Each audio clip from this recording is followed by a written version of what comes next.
Today I want to talk about the great myth of religious freedom in Ukraine. Now I want to say from the outset, this is not about Russia versus Ukraine. Ukraine's issues in no way exonerate Russia of her crimes, of which there are many. But our tax dollars are not funding Russia, they are funding Ukraine. If we refuse to confront the truth about the Ukrainian government and just how far it is from being a free and fair society which respects basic human rights, we not only fail to bring a swift and acceptable peace to its people, we will fail to live up to the very ideals enshrined in the Bill of Rights. This is especially important as just yesterday, May 20th, 2025, a day when the people of Ukraine and their rights are especially threatened if we people of conscience and goodwill do nothing. Vice President J.D. Vance spoke about this problem when he was still an Ohio senator and nominated for vice president, but how many people heard him? Hear me today. The Ukrainian government officials and law enforcement agencies are directly involved in this religious repression. Warning, some of the footage you are going to see may be unsettling. This video will show concrete evidence of the violent religious persecution sweeping through the Ukrainian nation. I will show how involved in religious discrimination Ukrainian officials are, and I will name specific names. Sooner or later, they must be held accountable. This did not start yesterday, and this whole situation is a clear signal about the general attitude to human rights on the part of the Zelensky government. So let's look at just a couple of examples of what the government of Ukraine is turning its country into. A government almost entirely funded by the tax dollars of American citizens. Remember, these are our tax dollars at work here. In this first video, we'll see and hear an elderly Christian woman from the Ukrainian city of Krasiliv. In despair, she calls out for her son, a soldier of the armed forces of Ukraine, fighting at the front. This recording was made on May 15th, and the police officers you see on the screen are not here to protect the law. No, they came to assist in the seizure of her church, being carried out by activists of the so-called OCU, the new state-supported church organization. While her son is fighting for his life in the trenches, far away in western Ukraine, his mother and hundreds of other believers are being violently deprived of their church, their place of prayer, by Zelensky's government. And these church seizures are being carried out by well-equipped police, strong young men desperately needed at the front. But here, in the rear, they're fighting with women, the elderly, and devoted clergy. This is what the unfortunate woman says addressing her son, Zerozha, who is in the trenches while his mother is being abused. This video is a cry from the heart of one of thousands and thousands of believers of the UOC, patriotic citizens of Ukraine who have already had their churches taken away. As of today, over 1,500 churches out of approximately 12,000 belonging to the believers of the Ukrainian Orthodox Church, or UOC, have been seized through raids, through falsification of documents, and direct violence. And most of these 1,500 churches were seized under Zelensky's rule, especially after the campaign of the so-called spiritual independence he announced in December of 2022. In fact, this campaign is nothing more than an illegal state program of repression against the Ukrainian Orthodox Church, the oldest and largest Christian church in Ukraine. Some have tried to claim that this is the Moscow-linked church, but this is nothing more than propaganda.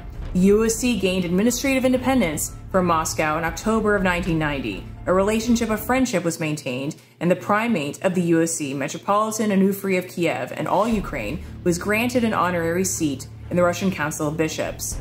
With the start of the full-scale invasion of Ukraine in 2022, however, Metropolitan Onufry and the UOC formally broke all contact and communion with the Russian Church. In fact, the former Ukrainian Minister of Ethnopolitics, Elena Bogdan, concluded a study which determined there were no connections between the two churches. When this was announced, she was fired and replaced, which seems awfully convenient. But let's return to the situation in Krasiliv, where on May 15th, a group of activists from the new state-supported church, with the help of the police, seized the Resurrection Cathedral of the UOC. They have been trying to take the cathedral by various means since 2023. Prior to the video, they had already made several attempts to seize it. The mayor of the city, Nyla Ostrovska, personally admitted to trying to pressure the community and force them to switch to the state-supported OCU. Under her leadership, the local council voted back in April of 2023 to ban the UOC on the territory and terminate the UOC's right to use land plot, which of course is an absurd and illegal decision which no one implemented. In the summer of 23, she admitted on television that, I quote, "We have somewhat exceeded our authority by making this decision." At the same time, at the instigation of the authorities, a fake vote for the transition to the OCU was held in the city in which random residents of the city took part, and not the church community.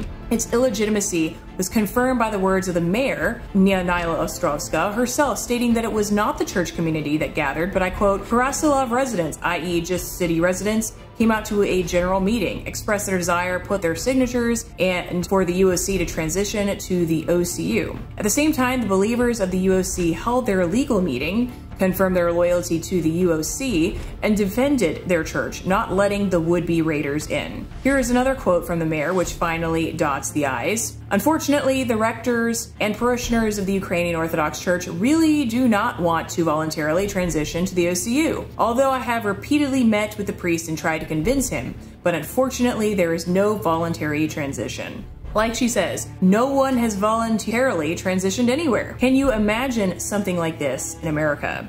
A city mayor using administrative resources to pressure citizens to switch from one church to another, and then reporting on her successes on television? How long would such a mayor hold her office before she was taken out of her office in handcuffs? But this is not America. This is Ukraine. And in Ukraine, this behavior is acceptable. Unable to force people to change their faith, the authorities in Krasiliv and the state-supported church, the OCU, decided to seize the church from its rightful owners anyways. Several attempts were made to seize it, which the courageous Orthodox Christians were able to withstand.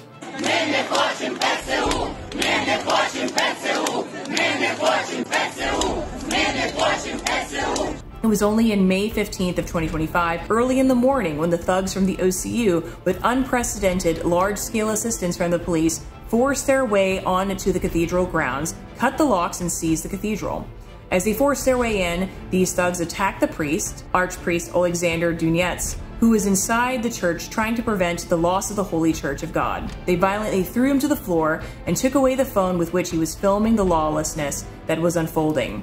This moment was captured on video by a parishioner of the church. At the same time, one of the leaders of the seizure, the cleric and dean of the OCU, Ivan Kulinich, breaks through to the cathedral's altar allegedly to pray while his buddies beat Father Alexander. The attack on Father Alexander took place in front of the police, and they did nothing. After the raiders entered the cathedral, the police barricaded the doors of the temple as well as the entrance to the property in order to prevent arriving USC believers from returning to their temple. This is the moment when the woman we mentioned earlier, the mother of a Ukrainian soldier, was filming, addressing her son as Zeryosha. Notice how there are many unidentified physically fit men on the property, mercenaries for street fights called titushki in Ukraine ever since Maidan. They hide their faces, avoid the camera. Is this the same community of OCU believers for whom the temple was seized? Tell me, if you came for what is rightfully yours, would you behave like this? Hide your faces, dodge the camera? Of course not. But if you know that you're committing a crime, that is exactly how you would behave. That hired thugs are being thugs is no surprise. What is shocking is that the police are directly participating in this crime with them. They're acting together in the same ranks, shoulder to shoulder against the owners of the cathedral, the believers of the UOC. See for yourself.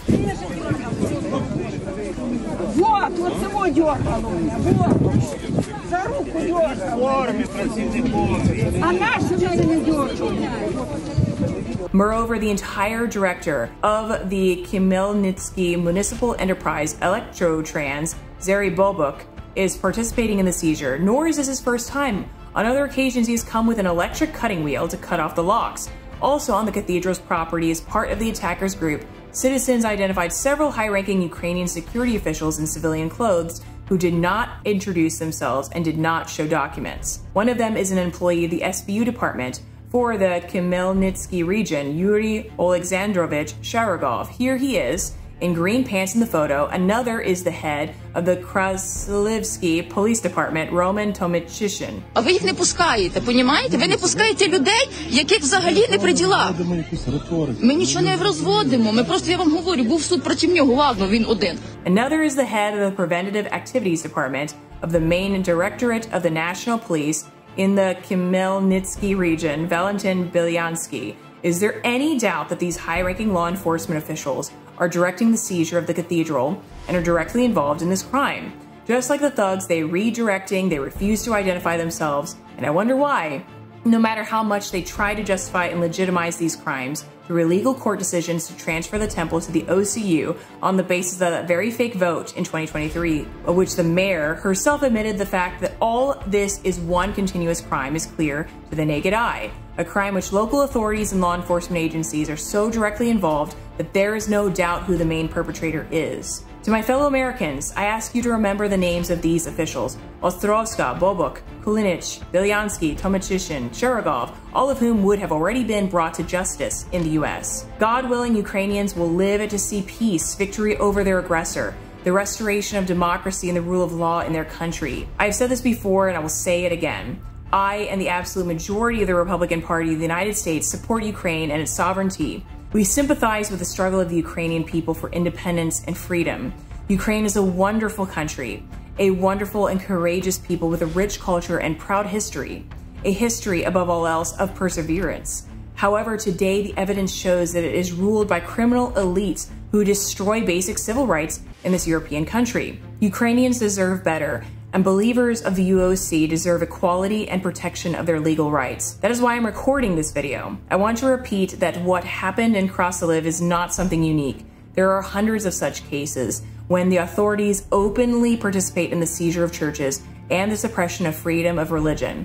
The UOC has been completely forced out of two provinces of Ukraine, Ivano-Frankivsk and Lviv. In the same Khmelnytsky region, on July 2022, a group of the state-sponsored OCU activists led by the chairman of the Khmelnytsky District Council, Alexander Chernovich, came to the church of St. Paraskeva Pyatnitsa in the village of Pyorgivtsy to seize the temple in the middle of the service. The video recorded how Chernovich himself beats women and throws them to the ground. The priest was literally dragged along the ground. The police present at the scene did nothing and watched the massacre.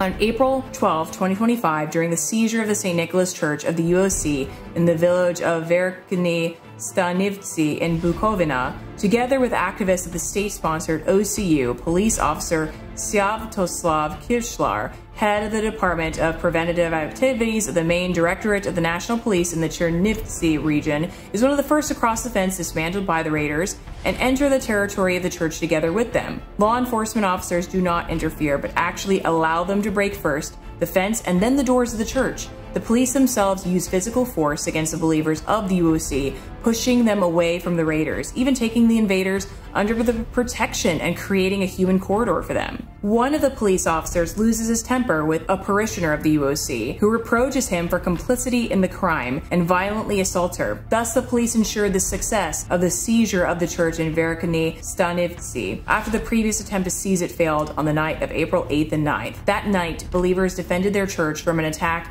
by a raiding party led by a priest of the state-sponsored OCU, known serial church raider Roman Hrishchuk. Without the police, they were and remain in the minority, and you can assess the size and unity of the Mykolaiv community of the UOC in Verkhny Stanivtsy, from which the church was taken away by these videos from the Easter service, which Christians were forced to hold outside their church.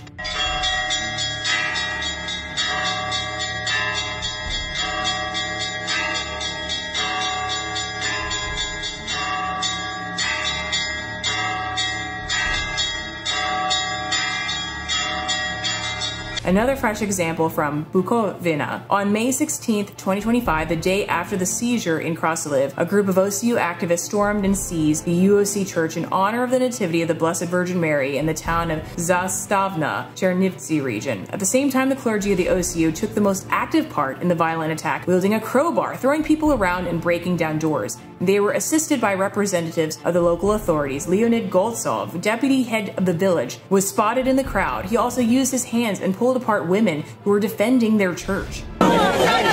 Що це таке є? Поліція! Ви прийшли порядку! Ви з миром прийшли?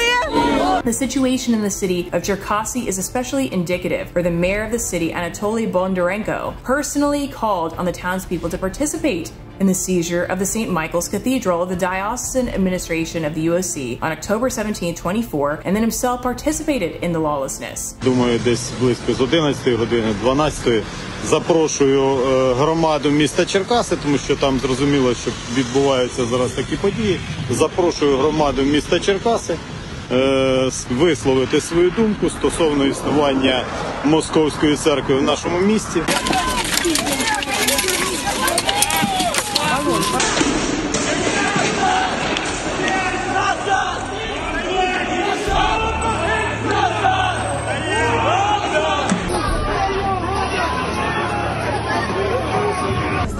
В центрі України не буде жодного московського попа. Амінь!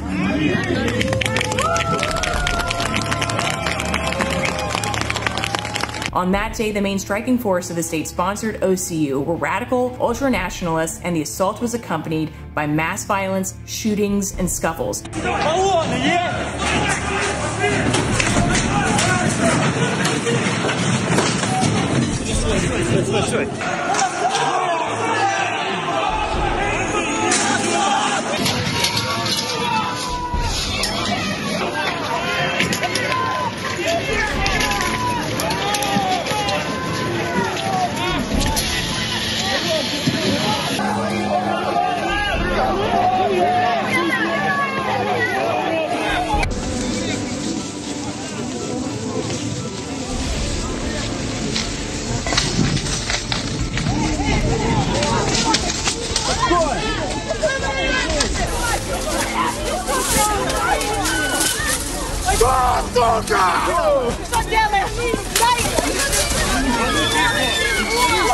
Several believers, including women and an elderly monk, were seriously injured. In addition to the cathedral, the administration of the Cherkasy Diocese, the UOC, was seized and plundered, which of course cannot be explained by any transition to the OCU. Це кабінет керуючої партії. Все зламано. Нічого немає, тут були гроші, єпархіальні внески. Мені здається, близько 80 тисяч гривень. The same mayor, Bondarenko, led the seizure of the St. Andrew's Church of the UOC in Cherkasy on May 6 of this year, entered into disputes with believers, and was booed by the people for his lawlessness. Звертайтеся в правоохоронні органи, Володимир, якщо ви вважаєте, що дії Черкаської міської ради незаконні. По скасуванню земельної ділянки ви можете звернутися у суд і вирішувати. Я в храм ще хочу. Пустіть нас в храм. Храм, я можу піти? У ТЦК стать було б дуже гарно. А чого ти не в окопі, а?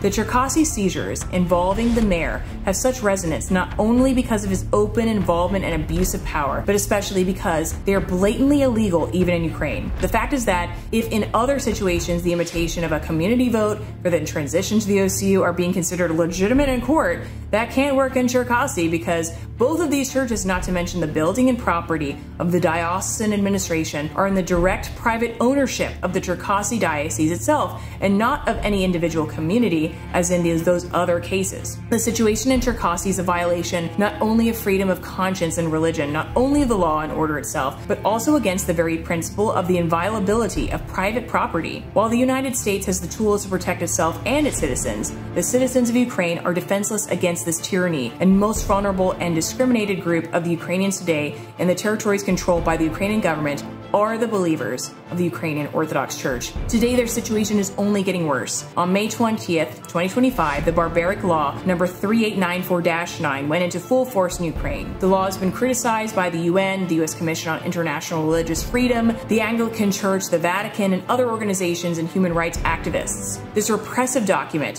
which was created by order of Zelensky himself and literally pushed through Parliament by intimidation and blackmail, is quite rightly called the law banning the UOC. You may ask, well, why not join the state church? Wouldn't that be easier? This is absurd, as if any American Christian would accept being forced to join another denomination. As even many Greek hierarchs have noted, such as Metropolitan Nicephorus of Kikos, the state-supported OCU is uncanonical. It is an illegitimate church. Out of the no less than 14 universally recognized autocephalous Orthodox churches across the world, only 2 recognize state church, and one of them helped to create it. The rights of believers of the UOC are already under attack every day. As we said, in 2 regions of Ukraine, the UOC has been almost completely destroyed. All churches have been closed, and believers who gather for the liturgy in private houses and apartments are hunted and raided. Now such a fate for the entire UOC may be a matter of time. If we, the God-fearing and freedom-loving people of America, remain silent, if we remain indifferent and betray all those values for which we have fought for centuries, on which America stands, let us not betray Ukrainian Christians. Let's say no to religious repression in Ukraine. No to the law that treats peaceful praying Christians like criminals. We must advocate for this law to be repealed and to ensure accountability while Ukraine is receiving military support and funding from the American people. We will be forwarding the names and evidence of known Ukrainian government officials and others involved in illegal church seizures to the Trump administration, demanding immediate action. But we need your help. Share this video, tag your elected representatives, call them, share it with your friends, and help us to ensure a better future for Ukraine. Thank you.